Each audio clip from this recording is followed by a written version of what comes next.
Coucou mes essayeuses et mes essayeurs, j'espère que vous allez bien. À mon niveau, ça va super bien. Je suis contente de vous retrouver dans cette nouvelle vidéo dans laquelle je vais partager une astuce naturelle, donc une astuce de grammaire partagée par ma tata Suzy qui me l'a donné en pleine causerie. Donc, j'ai jugé bon d'en parler à mes essayeuses. Voilà, et j'espère que déjà les fêtes de fin d'année se passent bien chez tout un chacun. Je vous souhaite le meilleur. Je souhaite que toutes ces femmes qui sont en essai bébé voient un résultat aussi positif. Je vous souhaite de passer de très belles fêtes de fin d'année.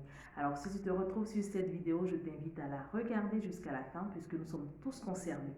Dans notre entourage, il y a toujours quelqu'un qui est concerné par l'infertilité. Je ne vais pas trop m'attarder. Alors, l'astuce, elle est simple. Elle est partie, ma tata Suzy, si tu me suis, je te fais un coucou.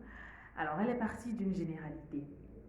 Elle m'a parlé de ces femmes qui sont dans nos villages, ces femmes-là qui se retrouvent dans les villages, sans médecin, sans gynécologue, mais qui font beaucoup d'enfants. Ces dames, elles n'ont pas besoin de toilettes intimes à outrance, elles n'ont pas besoin de se nettoyer à tout moment, elles n'ont pas besoin de voir un gynécologue à tout moment. Mais ces dames, elles ont beaucoup d'enfants.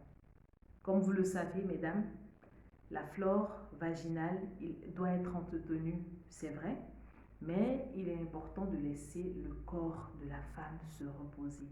Le sexe féminin s'auto-nettoie.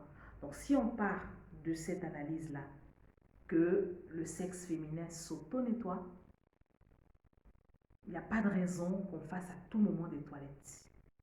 Et la plupart de ces femmes qui sont essayeuses, ces femmes qui sont toujours en attente de bébé depuis un bon moment, ces femmes-là font beaucoup de toilettes. Ça ne sert à rien de tout le temps faire votre toilette intime. La toilette intime approfondie, normalement, elle se fait lorsque on est à la fin des règles. À la fin des règles, on peut se nettoyer puisque c'est pas très propre. Donc, on peut se nettoyer. Mais le faire tous les jours, ça détruit la flore vaginale. Avec simplement de l'eau, vous vous rincez abondamment. Je pense que ça peut faire l'affaire. Surtout pour celles qui souhaitent avoir bébé, pour celles qui sont en essai bébé. Alors, mon essayeuse, je t'invite à faire cette expérience. Fais la toilette approfondie au moins une fois par mois, tout au plus deux fois. Le reste du temps, rince-toi abondamment avec de l'eau puisque en te nettoyant à tout moment, en utilisant les produits, cela peut nuire ta flore vaginale. Donc il est important de laisser la flore vaginale se développer. Il est important de laisser aussi la toutoune s'auto-nettoyer. Voilà, c'est la petite astuce que ma tata Suzy a partagée avec moi. Donc, j'ai jugé bon d'en parler puisque c'est vrai, en tant que femme, en voulant toujours être propre pour son époux, en voulant être toujours attirante pour son homme, nous faisons des choses aussi qui nous créent des petits soucis lorsqu'on souhaite avoir bébé. Voilà ce que j'ai voulu partager avec vous. Aussi, pour toutes ces dames qui ont demandé après Stanis Kwame, pour ceux qui ont regardé la story time by Lala avec Stanis Kwame, cette dame, elle a eu des soucis de prééclampsie lorsqu'elle accouchait. Donc, certaines essayeuses m'ont demandé comment elle se porte. Donc, Stanis Kwame a fait une petite vidéo pour rassurer tout un chacun. Et ça fait plaisir de savoir que les essayeuses se soucient chacune des autres. Cela est vraiment important aussi lorsqu'on est en essai bébé. On ne pense pas seulement qu'à soi. Alors, je vais faire passer la petite vidéo de Stanis Kwame. Déjà, si tu es nouveau sur ma chaîne aussi, je te souhaite la bienvenue sur ma chaîne. Quand bébé se fait attendre, by Lala.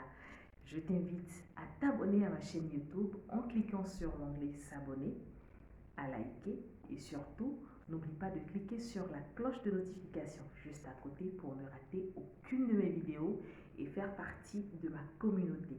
Si vous avez des questions, si vous avez des commentaires, n'hésitez surtout pas à me les laisser en commentaire. Je ferai l'effort de répondre au fur et à mesure. Pour toute personne aussi qui souhaite venir au Maroc pour la PMA, pour toutes celles qui sont au Maroc pour la PMA, n'hésitez pas à me contacter. Je pourrai vous donner de bons contacts, de bons professeurs qui pourront vous suivre pendant votre PMA afin d'avoir votre beau bébé.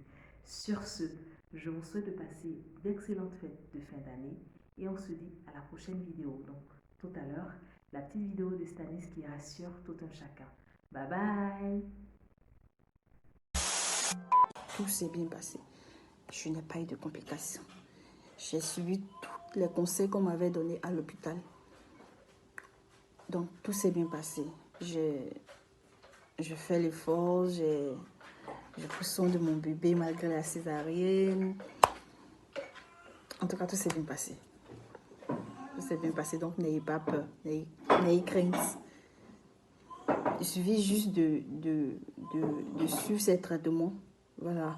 Parce que après une préclampsie forcée, ils vont te donner un traitement de tension. Donc c'est ça, c'est ce que j'ai fait.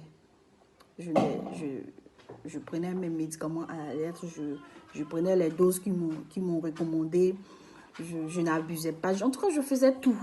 Je suivais tous les conseils qu'on m'a donnés, je suivais tout à la lettre. Donc du coup, tout s'est bien passé par la grâce de Dieu. Jusqu'aujourd'hui, ça va. Mon bébé va bien. Voilà, donc c'est un peu ça. C'est un peu ça. Donc, c'est un peu ça, c'est tout. Voilà. En fait, c'est la joie. La joie m'anime tellement que je suis heureuse de partager cela avec vous.